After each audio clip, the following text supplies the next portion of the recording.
everybody. Welcome back to another episode of the How's Your Touch podcast, covering all things Scottish women's football. I'm Peter, and as always, I'm joined by Matt. How you doing, Matt? It's not been a great week for me so far. You know why? You've seen my Instagram. I was supposed to get a tattoo yesterday. All right, okay. Which is like an appointment that was made months and months ago that was then cancelled the day of, and then made again, then cancelled, then made again, then cancelled. And then the tattoo artist didn't show up. Mad. It seems like they don't like you. I was just sat there in a tattoo shop while the two people who were actively tattooing someone were like, I'm sorry. And I was like, well, it's not your fault. I'm not going to have a go at you. Just go home, I guess. Must not be meant to be to have the tattoo, Matt. I think you should. Yeah, I've messaged someone I know that has tattooed me a bunch to do it instead.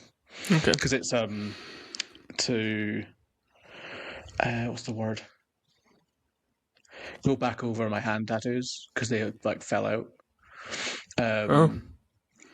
So they're still like there, but they're like faded a lot, and a lot of the lines are just gone. So yeah, I've messaged someone else that I know will do it, or I hope will do it, and that'll be good. Which was shite. And I got home, and like, to be fair, an advantage because it now means I don't have to heal finger tattoos, which is a pain in the arse because it means I can use my hands. Went to make dinner, and the pork that I'd gotten was off. Like, it smelled like a bin, and it was not nice. So then had to deal with that, which was not ideal. And then Hibs drew. And then, that happened before. Right. Bad start to the week. It's Wednesday. This all happened on Tuesday, so I'm sorry. Not ideal. I was going to message you to do the podcast yesterday as well. Good thing I didn't. You would have been like... I wouldn't be able to, because I finished... The really annoying thing is I started work early and then took a shorter break to get time off in lieu to then go. Toil. And then it was... and then he didn't rock up, and it was like... It's awkward for you. Waste. Yeah. But, yeah, it's what it is. C'est la vie. C'est la vie. Yeah, how are you doing? I'm alright. Much better than that. When we were watching Emily in Paris. Caught up with Stranger Things. Crazy. Anyone seen that? Mad. I don't watch Stranger Things, so I can... How have you not watched Stranger Things, bro? Cultural phenomenon of our time. I also didn't watch Game of Thrones or Breaking Bad. Yeah, Breaking Bad's pretty crazy as well to not have seen. I feel like Game of Thrones is similarly like... Game of Thrones is not as good as folks said it was, but Breaking Bad, it's incredible TV. Can't anyway. Christmas, innit? I watched The Muppets Christmas Carol because Amy had never seen A Muppets Christmas Carol. I haven't seen Muppets Christmas Carol, I don't think. Have you not? Bro, you haven't seen Stranger Things, which is like a legit thing. Okay, I feel like it's more bonkers not to have seen A Muppets Christmas Carol. Have you seen Elf? Because Amy's also not seen Elf. I've seen Elf. Not seeing Elf is actually weird because that's the only only Christmas movie you could watch in school. Mm-hmm. So yeah, exactly. So I need to show Elf, but it's also not on streaming, which is annoying. But in the Christmas spirit, I've got my Christmas jumper on. Yeah, I've lost mine. I don't know where it is. Just did a Christmas quiz at work. Lost. Yeah, because you're not a very joyful, Christmassy person. Yeah. Like, you had a white beard, maybe. One of us has gotten a Christmas present to the other. It was weird. Yeah, it was weird. And you hated it. Don't do that again. I'm pretty sure you binned it. I've never seen the whatever it was candle holder thing. I moved house, so I feel like they're here somewhere. Couldn't tell you where they were though. I don't think so. But yeah, I didn't bin it though. That's kind of crazy. Don't get any presents for Christmas. I don't know what to tell you. It was weird. I felt uncomfortable. Okay, but that's what friends do. Is it? Typically, yeah. Yeah, fair enough. Well, what else made me feel uncomfortable, Matt, was the best 11 from FIFA. Yeah. What did it make you feel uncomfortable? That's a bit of news. Anyway, if people haven't seen the FIFA, the best, whatever, 11th Uncomfortable came for out. It did, yeah. because it's incorrect. They had their best 11. I can't remember who's in it, but it's based solely off of, I guess, the Euros or whatever the fuck it was, World Cup or whatever. Euros. And it's So England what's and wild Spain. is there was a Copa America. So you Yeah, can't even be like, oh, well, they won a major international tournament. Like, yeah, so did Brazil. but it's based off of hype only, Matt. That's what it's all about. Yeah. No, And it was bad. it's so stupid. I feel bad for any player from the continent of Africa.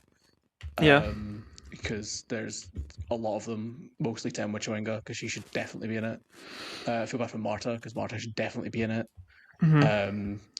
I don't know what Erin Cuthbert has to do. Like, if Hannah Hampton can get all these accolades, or like Lucy Bronze, I know.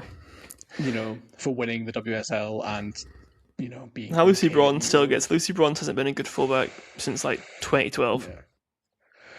Yeah. Like Chloe Kelly, who doesn't start games, like has about as many starts, you know, in the last 12 months as me. Mm. I just don't get it. I don't get it. No. It annoys me. What I find funny, and I guess it's similar to like when we talk about Scotland squads. It's funny when you can like make an 11 of players that weren't picked. Yeah. And genuinely would have a, you know, a more than a good chance of beating the team of players apparently better than them. Yeah. In this case, you would smash them, I think. But yeah, bad picking. Cardipina's in there as well. That annoys me because like, yeah, we're really saying she's the best centre midfield in the world. The Spanish ones annoy me most because it's like Barcelona only won Liga F. Yeah. And like they got to the Euros final and like some of them should be awarded. But someone that's like a fringe player for club and country, not fringe player, but like, you know, they're breaking through for club and country. Mm-hmm. And you're saying that that's better than someone that like has won the NWSL, breaking scoring records. Wasn't Leah Williamson also injured for like the whole time? Yeah. It's just odd. And controversial Hannah Hampton. Bad behaviour 12 years ago. Yeah. I mean, if someone that is, you know, putting players in headlocks and trying to break their necks is saying that you've done bad behaviour, then Christ, that's too bad. Must be really bad. Yeah. Any other news has happened? Yes, the best 11 is nonsense. The BBC Sports Personality of the Year is also nonsense. That's true.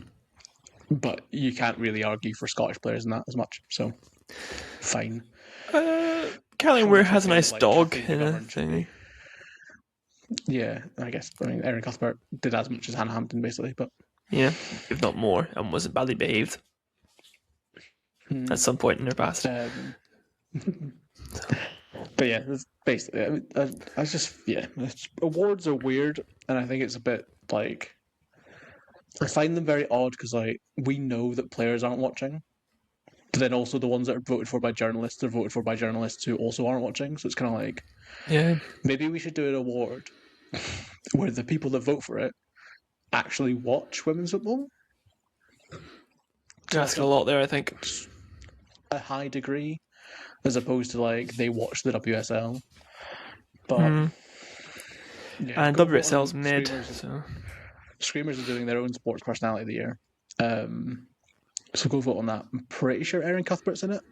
Okay. I was just listening to it before we started recording. I feel like theirs is going to be carnage. So you can vote on or vote for the mythical WSL fan that the CEO thinks exists, doesn't exist, which is a joke you probably don't get because you do not engage. But what is a mythical, like a unicorn? Because like you know how like it's kind of simple. It's not as the same here, but the CEO of the WSL keeps talking about like, you know, making it a Taylor Swift atmosphere and stuff like that. Having all the games kick off at 12 for some reason. And it's like, who are you trying to encourage to watch? Or rather, they've got an idea of a fan in their head And all fans Yeah, are but that fan, right? I see. yeah, and that fan doesn't actually exist. Is the joke? Yes, like that's probably Um, something in the SWPL, I'd imagine. So yeah, I think it's similar in all of women's football, but I think we're yeah, not as bad for it as they have been. yeah, fair But yeah, enough. anyway, football. Yes, there was a round of SWPL football. Wish there wasn't. There was, I know the only thing that really stood out was the Hibs game. Hibs v Montrose, or Montrose v Hibs, I should say, one each.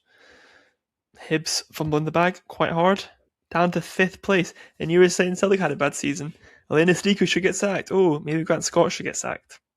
I never said Lisa should get sacked. But also, I was talking about their big game record, and that's a different conversation. Mm. I mean, it's been coming for Hibs. I don't think it's surprising. If you look at the team that won the league, for example, and you look at the starting 11 from yesterday, like 8 of them aren't there Yeah. because of injuries and such. And it's not even like the injuries have stopped at Kirsten Riley. It's Kirsten Riley and then also Jess Fitzgerald. So the player that's come in The backup and is also has gone. really impressed and filled that role perfectly, also out. Mm-hmm. Ailey Adams not fit enough to start, and then Hannah Jordan also out. Like it's throughout the squad. It's not great. Yeah.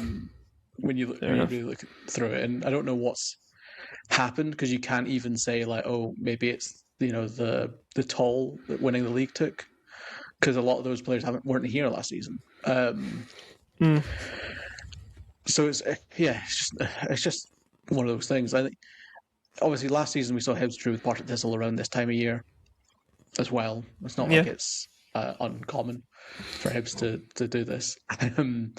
But I did appreciate, like, at the end of the game, obviously, I've just made the injury excuse. But at the end of the game, I did appreciate Grant Scott coming out and saying basically like, "There's no excuses for that." Like, I like that from a manager because even with the injuries, Hibs should be able to beat Montrose. With the players that were available, like Ailey Adams did come on, Tegan Bowie started. Yeah. Lauren Dornbar started as a really good fullback. Papadopoulos started. Hunter as well. Alice Notley's having a great season. Like, it's a squad that should be capable of beating Montrose, with all respect to Montrose. And Hibs were really poor, but I think part of it was because Montrose was really good. And I think that's something that should be focused on, because, I mean, I spoke to Craig Feroz on Monday for the article that came out today as we're recording, Wednesday for you guys. Find it on our Substack. How's your touch? Yeah. And he spoke a lot about his footballing philosophy and like how he sees the game and things. Sounded like he spent more time chatting about the disco. Yeah, well, that's his footballing philosophy. Get the ball on the dance floor, which is stuck in my head. I think it's also helped me not have any head loss at all, because that is the funniest thing anyone's ever said to me, I think. Yeah. Especially when it's someone that comes off as serious as Craig Feroz. Like he's obviously got quite a thick Scottish accent. And like, I always think of him as like sort of stood on the touchline, hands crossed sort of thing. And then he's sat there going, "Oh, I want to get the ball on the dance floor and let the players dance." That's a great quote. He is. He's a funny guy. I also like a little bit after that he starts talking about calling players wizards and warriors, and I was like, that's also really funny. But I thought it was really interesting because obviously there is a notion, I guess, within the league that Montrose play quite basic long ball football, I think I would say. Similar to what I guess the view of Hibs is within the top 5. Other teams are doing inverted wing backs and playing up from the back and death by passes, while Hibs are a pretty basic wing play 4-2-3-1. Get the ball wide, get it into the middle, score kind of team. And I thought it was really interesting because I think that's what made this game so difficult for Hibs is that Montrose were able to sit in their two banks of sort of two banks, like a 4 and a 5, really, and then McDonald and Gwa stayed up top, but they weren't afraid as much as other teams have been. I think, it's something that he spoke about, and I thought was quite interesting because I watched the end of the Tottenham Man United game straight after the Hibs game, and Tottenham were 3-0 up when I put it on, but they were just getting deeper and deeper and deeper. So what went from being an incredible result for them ended in a 3-3 draw that will have felt horrible. But they were defending on their goal line, and that's, you're going to concede. Asking for trouble. The big and small of it. Whereas Montrose, even in the 90th minute, their back four were, they were deep, but they weren't in their own box. They were pushing Hibs out. Their three in midfield and their two wingers were holding a really tight line and being really disciplined and they weren't panicking and falling back. And I think it is because, like, he spoke in the interview, he was speaking about how he doesn't care if they lose 12-0 if they give the team a game. He would rather go at them and praise his players afterwards for trying to go toe-to-toe than sit 10 behind the ball, lose 3-4-0, keep the score down. Which I think is sort of what we speak about, is like the opposite of how these teams have approached these games a lot of the time. And I think if you think back to match day 1, Montrose were on the way to beating Rangers, I would say. Like, Rangers were on the ropes, could not cope with them until the red card. And then the red card changes the game. And then they've not quite managed to get back to that level until now. But, I mean, I don't think it's surprising that it's them, and I don't think it's surprising necessarily that it's Hibs, given the context. And yeah, I mean, we speak about it all the time, but, like, Kayla McDonald is the kind of player that at some point, every single game she's going to do something ridiculous.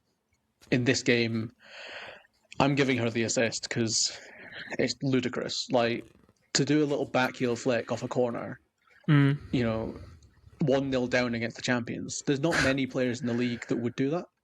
Yeah, because you wouldn't you would go, oh, I'm going to take the safer option. Cause maybe no, definitely McDonald is one of them.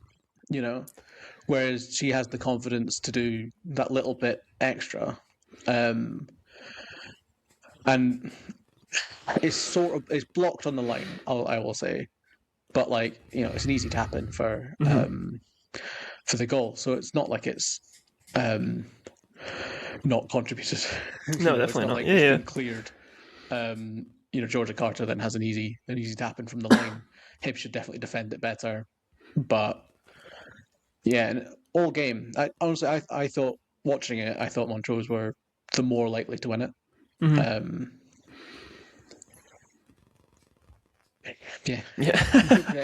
Hibs were poor, I think, in all aspects. I think the subs were wrong. The shot choices were usually wrong. We weren't really getting into the box or getting clear chances. And then on the break, especially after the subs, Donald Ngo was up against Papadopoulos. And obviously Montrose are hitting long balls. That is one of the strangest tactical decisions I've ever seen in my life. When you've got Scarlett Heron and Siobhan Hunter on the pitch, and Ellis Notley, to then take your smallest player and put them on their biggest physical threat, who they are targeting for the long ball. Like, Stacey, she's great in the air. Like, surprisingly good in the air for her height, but yeah, just lunacy, really. But yeah, as I say, I'm really impressed with Montrose. It's a shame that this is something else that we spoke about. They're yet to be televised this season. Yeah. And when they are eventually televised, because I'm sure they won't go all season off the telly, but it'll probably be a game against Rangers or Celtic or Glasgow City where they don't quite meet this level, Mm-hmm. and that's a shame because people should be able to see that. Like, neutrals should be able to see this game. Yeah, it's unlikely they'll get Without to see it on giving TV Montrose a fiver. until the split, and then they're playing against teams who are fighting for the title like properly. Mm-hmm. So yeah, I mean it's definitely a big point for them though. I mean, spoke a bit about like Hibs struggling there, and it's probably definitely 2 dropped points for Hibs, Mm-hmm. but it's a massive point for Montrose because that's them now 3 points. Clear of Motherwell in that 6th spot with 7 games left now. Before no, not even that, 5 games left before the split. 3 points is a big jump. You know, I mean, obviously it's one way. If Motherwell beat Montrose, then there you go. But like, if they even play each other again, I'm not sure. I don't have the fixtures in front of me, but 3 points is a lot of points. I think for the bottom 6, for the bottom bottom 5 teams to kind of cut over each other. So. Yeah, what's probably even more crucial, and it's something that was repeated by Craig Feroz when I spoke to him. They're 7 points clear of the relegation playoff spot. Boo! Boring. 3 points clear in 6th. But that's where Montrose are looking because they're not. No nonsense, Craig Frost. Nonsense. That's a nonsense thing to say. Okay, but before the season started, right? We're 13 games in now. The league. Yeah, but when we were doing our predictions for the league, and when everyone was doing their predictions for the league, everyone had Montrose and Hamilton battling out for relegation. Did we? Did I? Together. Yes. I fear I had Montrose straight down, actually. I should double check.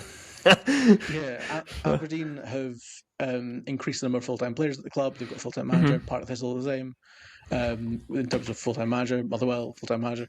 Like, they're all increasing their investment to a point where Montrose, their budget will be a lot smaller. Well, not a full-time capacity in the same way, yeah. Yeah, so, the fact that they're even in the position they're in is something that, at the moment, they aren't really thinking of because they aren't looking at coming top 6. That's not really the aim. Yes, they are. Up. No way they're sitting 3 points clear in 6th place going, oh, look, we're clear of relegation. No shot. Direct quote, Craig Frost said he would rather have guaranteed safety, if you offered it to him, than challenge for top 6. But it's the same thing. It's the same thing. Challenging for top 6 would be guaranteed safety. Yeah, but he would rather, if you said to him now, you come 8th comfortably and you're not involved in relegation, he was saying that he would rather that. From the point he's in right now, from 13 games in being 6th, he would rather come 8th, guaranteed. No, he's playing it down big time. He's playing it down. He wants to stay up, but that's what I mean is that, like, even if they don't make top 6, it's still an achievement in terms of how they've set themselves on the best foot they can to stay up. Yeah, which was the aim. Montrose will stay up this season, and that is mega successful for them. I'm not saying that. I really, really hope we're not clipping that in 6 months. Montrose will stay up this season, right? And that's a crazy successful season for them. But I think he's purposely playing that down. The fact that they're 6th. Because if they come 6th, I think them coming 6th is almost as big an upset as Hibs win the league. Probably more. Clip that. Clip that. With the investment this season and with the way the league is, almost certainly. Them beating out Motherwell, Thistle and Aberdeen for 6th is massive. Yeah, so, if they do it, which is the thing. But if they do it, yeah. The thing is basically that, he was basically saying that, like, obviously they're looking at now and it's possible to come top 6 and they're, taking it a game at a time and whatever, yeah. But more important than that is the staying up bit, and that he doesn't want to be involved in relegation drama because it's 2 years in a row that they've had a ridiculous post-split run. And he can't fake retire again, yeah. Only it works once. So yeah, but like, yeah, so just really impressed. And as I say, I was really impressed with how they played, and that's the bigger thing. And I think the other teams, and we've said this before, when Part of Thistle have done it against Hibs and Rangers, and when Motherwell did it against Hearts, those results come from belief a lot of the time. They don't come from just luck. And like, he mentioned luck a lot, and I know former Thistle managers and Motherwell managers, like after those games, they've mentioned luck. But when you actually watch those games back and you watch the moments that change those games, like using part of Thistle Rangers as or part of Thistle Hibs from last season as the comparison. Both times Thistle were aggressive and they were high and they were probably got a bit lucky in terms of their composure on the ball, but when they didn't have it, they weren't falling off and off and off. They were going up to Rangers and being like, we can take you. And I think if you do get a team on a bad day or, maybe in some bad form, they just had a couple of big games in a row, which is the case of Hibs, a couple injuries, that'll rattle them. And if you can rattle them, you've got every chance in the world. And I think that's something that the whole bottom five, if we're going to close the gap, need to be pushing for. And obviously, I know it's tough. I know it's going to be like, as he spoke about, you also then take some beatings, and that's the difficulty, because you're not gonna be able to do that every game, and you can keep the score down. Yes. By not having any shots all game, which we've seen. But it's boring. But I just feel like I think we know and we speak about all the time how good these players are. And I don't think there's as big a gap in talent in the bottom five as necessarily there is in terms of environment. I think that's the big one. Is that, it's often comes down to fitness and environment, and it's not as much, I don't think, about individual quality. Yeah, 100%. Yeah. So I hope that these teams can take that. Obviously, as I said to him, I was joking mostly, that I do need him now to take points off of everyone else. They need to go do the same to Celtic and Rangers and Hearts of City, because Hibs need it to win the league. Yes. But I don't want that to be an outlier in the season where we get to the end of the season. It's the one time it happened. It would be nice if it was one of a couple. I mean, we had two last season. It was the part of this game and the Motherwell game against Hibs and Hearts. Yeah, and that was like a couple, I think. Yeah, Motherwell almost got Celtic post split, but there was didn't manage it. Where they ran them close. So it would be nice if this season, a couple of those where they ran them close, they did actually get the point, or they get a result.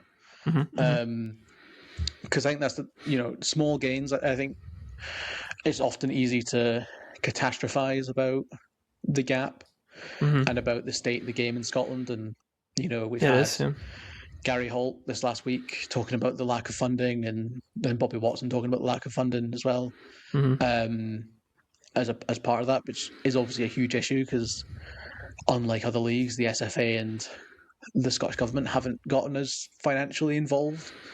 And that is huge. And then we talk about, obviously, the teams being on TV has another impact, especially in terms of growing the game and in the stands, because people need to be aware that it's happening, and they shouldn't always be seeing a bottom five team get rocked, because that's usually what it is. It's usually a game where it's like Glasgow City are playing against Aberdeen, and they put it on telly, and it's like 7-0. Yeah, that's not encouraging people to go see Aberdeen. But if you put Aberdeen against Motherwell, you're getting a dramatic game that is usually a really good even game against between two teams really going for it.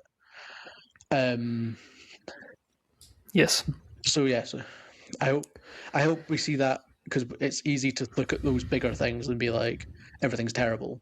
Yes, but there's a lot going on that's quite positive. But there is a lot, and then assuming that he doesn't quit after this season again. But I suppose then looking at the rest of the league, talking about some of these big scores, you had Celtic beating Aberdeen 4-0, Hearts beat Motherwell 3-0, Rangers beat Thistle 3-0, and then you also had City beating Hamilton 7-0, which are those big scores you're talking about. But in the City game, quite cool. Lisa Forrest, was it 5 goals? 5 goals? 5. 5 goals. Scotland team soon, possibly. Yeah.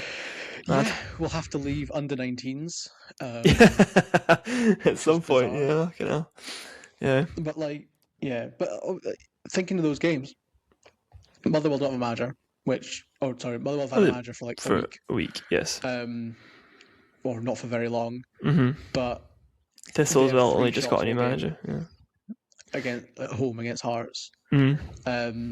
I think Montrose probably only managed about 4 or 5, but you're talking 3 shots from 300 passes. Like, Mm-hmm. there needs to be a bit more going for it. And similar with Part Thistle, 3 shots all off target. Mm-hmm. They didn't have as much of the ball against Rangers, Yeah. but you're conceding 21 shots. Yeah. Like, there needs to be. As I say, I don't think it's necessarily the easy thing to do to go for it a bit more.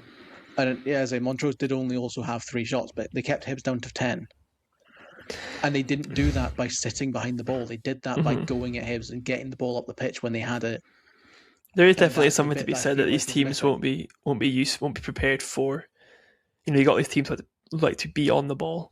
So but they usually have time. If you don't give them time, it's probably high risk. And the top teams don't let you play out from the back, and the amount of goals that are conceded when a bottom 5 team is playing out from the back, and Rangers outpress them.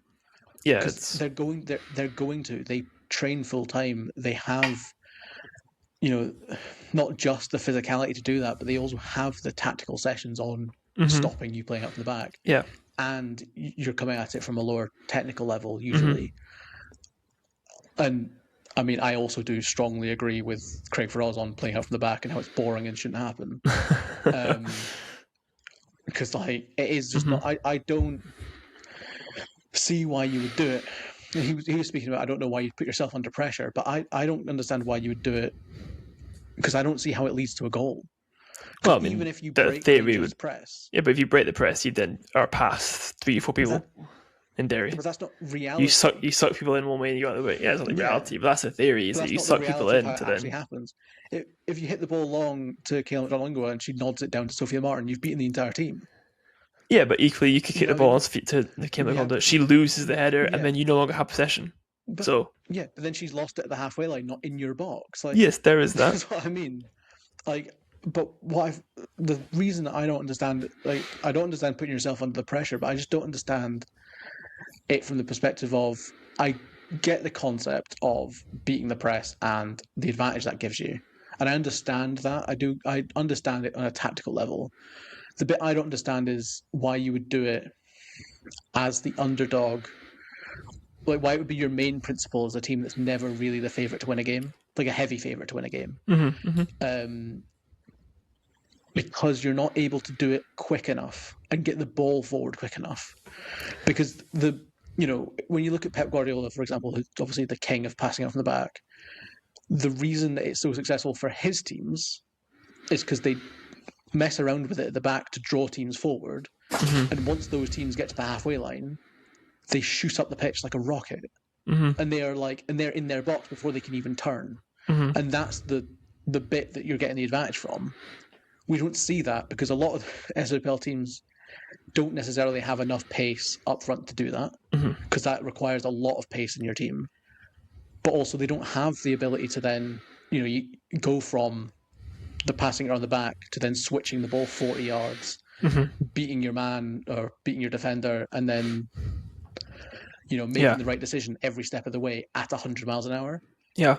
That's the bit that I feel like is missing, and that's where I think that watching the game against Montrose, I felt was different, because when they got up the pitch, and they weren't shy about it, but they were doing so in a way that was made sense for their squad, and it made sense for the players they have available and the game that they're playing, because they're under pressure. Yes, but it allowed them to get forward, and then that forces Hibs back, which means the pressure is less, and you're not dropping so much as well. Well, it's hard to argue. I mean, Montrose, the team who are now coming sixth, out of the teams, the bottom 5, who other teams in there tried to play the more possession-based style football and aren't doing as well. So I guess it's hard to say otherwise. I mean, I would say similarly in the title race as well, like Glasgow City, currently leading the title race by 4 points. A bit more direct, yeah. I don't think they play an overcomplicated style of football. And they're doing stuff where it's not simple, and it's not simple what Hibs do. It's not simple what Montrose do.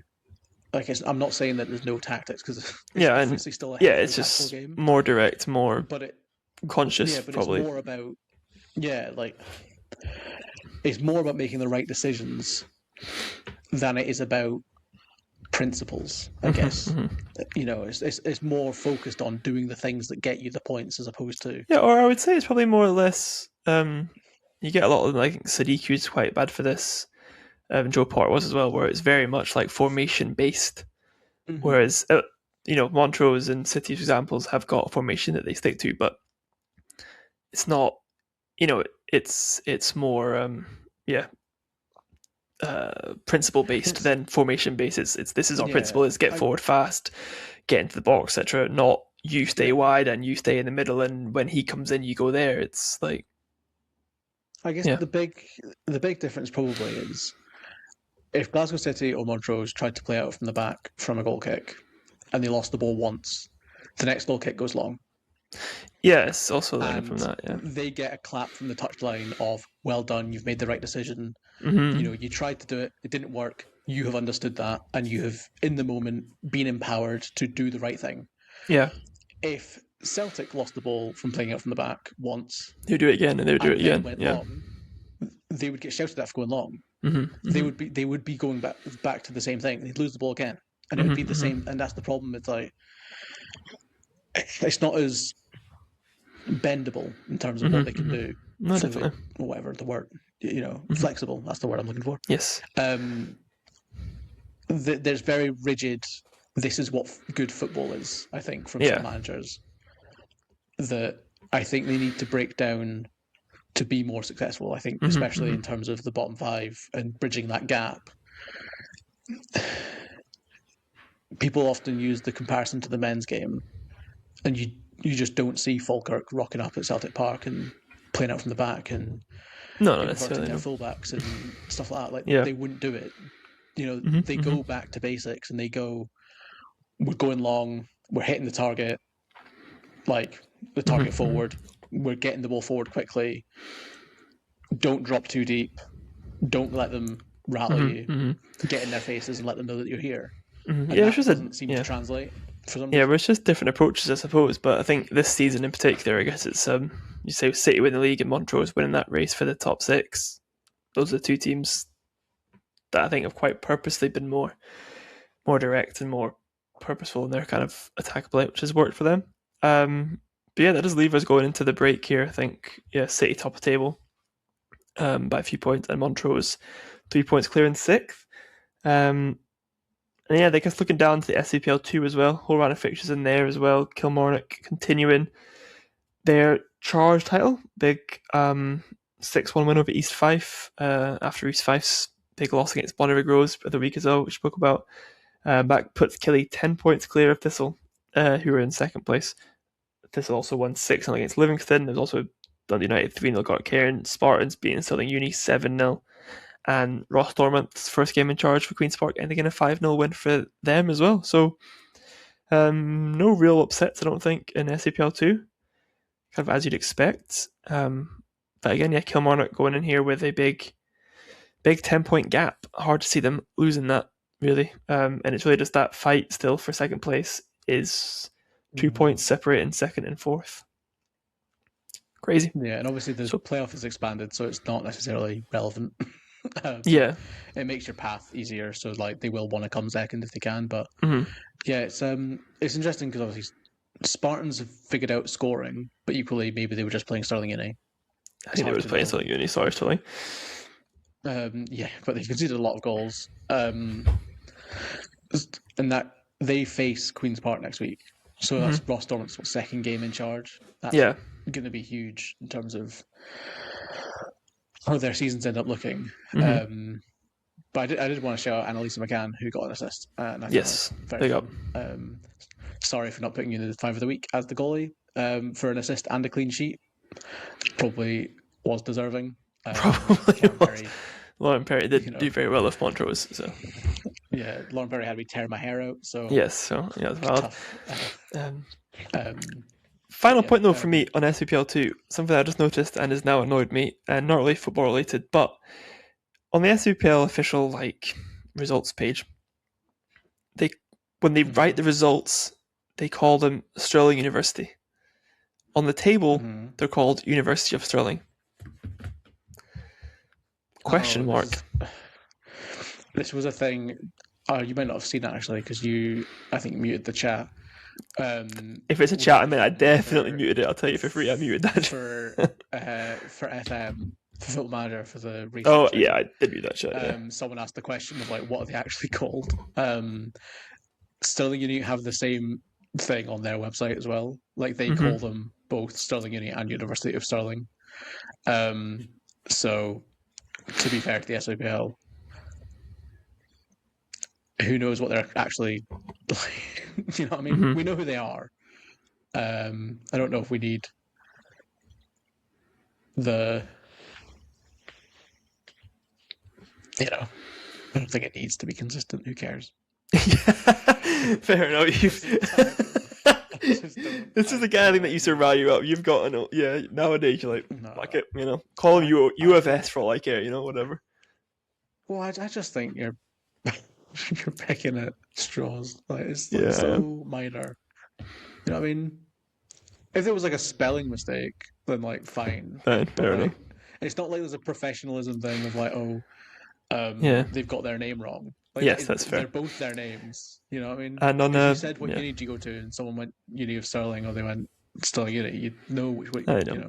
And then a final point from a syntax point of view, very nice to look at, is that coveirng are exactly middle of the table with 0 goal difference. I like that. Okay. Pretty middle. I think that's a great way. coveirng say Merry Christmas for leaving them on 0 points. So a 0 goal difference. They've got plenty of points. Sorry. 0 points would be crazy if they're middle of the table. They're not middle of the table though, because there's 10 teams now. And they're 6th, so this middle. Actually, there's no way it'd be middle of the table. Okay, never mind. Now that's annoying me even more. It looks middle though. I'm curious. I can't count. Anyway. Yeah, I know you can't count. Yeah, fine. But yeah, SWPL is going along nicely. I'm excited for when that one game that's getting broadcast this year gets broadcast. I imagine it'll be the end of the season. Yeah, I don't count it. But I'm excited to see it on the telly. Yes, that will be cool. But yeah, person. Yes, fair enough. Well, I think that's kind of everything from us. We'll be back. We'll take a wee break over Christmas because no one's going to listen to a podcast on Christmas Day, I don't think. If you do, kind of get a life. No offense. But yeah, we'll... Very harsh. If you listen to me and you chat about one round of SWPL 2 fixtures on Christmas Day, that's kind of crazy. But no. Especially, well, I mean, it would be the Celtic Hibs episode, which is actually convenient for us to miss because it means we've got an argument. That will be good. But yeah, we'll be back. We're going to come back in probably the second week of January, do our annual mid-season review, which is always a good episode. So make sure you don't want to miss that. So to make sure that you don't miss that, which is what I meant to say there, follow us on Instagram and Twitter and Spotify and Apple and Google and everywhere that you get your podcasts. There's a good article with Craig Feroz, as mentioned a couple of times today, on our Substack. Check out their Substacks at How's Your Touch. So. Definitely go read it because it's genuinely probably my favourite interview I've ever done. Not that he says that every time, but... I do say that every time, and I mean it. I do mean it every time as well, which is probably not a great thing. But yes, so check all that out. No, it was really insightful because he does go quite deep into his own sort of footballing feelings, which I wasn't expecting because I was expecting just to chat about them getting a massive point and then that'd be the end of it, and then me feel kind of sad. But I left it feel it. If you're a Hibs fan, go read it because you'll leave it feeling a bit better about it. Yeah, that's fair enough. But yeah, it's kind of all the coverage you get with How's Your Touch. Unparalleled in the SWPL ecosphere, I feel. So make sure you follow. It's also all free, which is pretty sweet. So check us out. I think you probably missed shipping now for any Christmas presents. Maybe you haven't, but check it out. I think there is 48-hour and 24-hour delivery. I don't know the dates. But check it out. Yeah, for we can the go on last our one. T-mail But store. there's a notice on the T-mail store that you can click on, and it'll tell you what the Yeah, dates tell you are. what the dates if are. you've So missed them. if you're looking for some last minute presents, there's some Halachi Touch merch which you can get your hands on. Very nicely designed by Matt as well. Some cool stuff. Yeah, well, without further ado, I guess have a good Christmas and a good New Year and general holiday period, and we'll see you in the new year. I'm Pierre. It's been Matt. Have a good time. Merry Christmas, folks.